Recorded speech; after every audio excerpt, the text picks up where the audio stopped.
China warned the United States on Wednesday not to adopt punitive currency policies that could disrupt U.S. China relations after Donald Trump's win in the Nevada caucus. Foreign Ministry spokeswoman Hua Chunying told reporters in Beijing that we are following with interest the U.S. presidential election. Hua was asked about China's response to a possible Trump presidency and his announced plan to punish China for currency manipulation with a tax on Chinese goods. Since it belongs to the domestic affair of the U.S., I am not going to make comments on specific remarks by the relevant candidate, she said.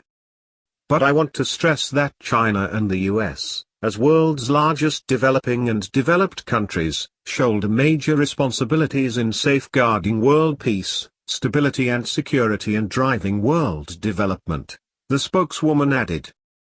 The sustained, sound and steady growth of China-US relations serves the fundamental and long-term interests of the two countries and benefits the world. We hope and believe that the U.S. government will pursue a positive policy toward China in a responsible manner.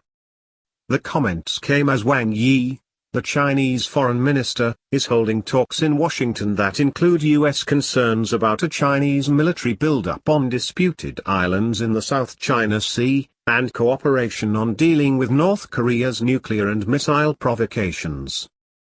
Hua said Wang and Secretary of State John Kerry agreed the two sides will enhance cooperation and increase talks and exchanges. We stand ready to preserve and advance China-US relations together with the US side, she said. Kerry said he spoke to Wang about reducing tensions and finding diplomatic solutions to competing South China Sea claims. We want there to be a halt to the expansion and militarization of occupied features, Kerry said. Everyone benefits by true demilitarization, non-militarization. Kerry also said the United States remains committed to freedom of navigation and overflight, something which China says it does not stand in the way of. It agrees that there should be peaceful freedom of navigation. Reports from Asia say Chinese state-run media have been ordered by the Communist Party to minimize reporting on the U.S. presidential election. Hong Kong's Chinese-language news outlet Oriental Daily reported February 5 that the party's propaganda department, which sets policies for all state-run media, ordered all publications to ban election coverage of U.S. policies toward China and to focus election coverage on negative stories and scandals. Trump won the Nevada caucus with 45% of the vote, increasing his chances of winning the Republican nomination later this year.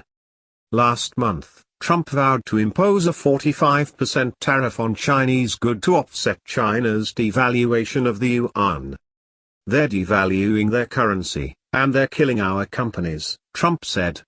We are letting them get away with it, and we can't let them get away with it. The Obama administration has adopted conciliatory policies toward China on trade and currency issues.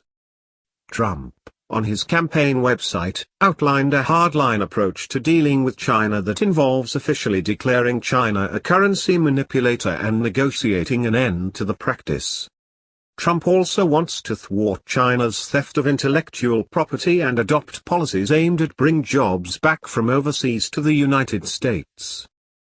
Bolstering the U.S. military and deploying it appropriately in the East and South China Seas are other goals. These actions will discourage Chinese adventurers that imperils American interests in Asia and shows our strength as we begin renegotiating our trading relationship with China, the Trump website states. A strong military presence will be a clear signal to China and other nations in Asia and around the world that America is back in the global leadership business.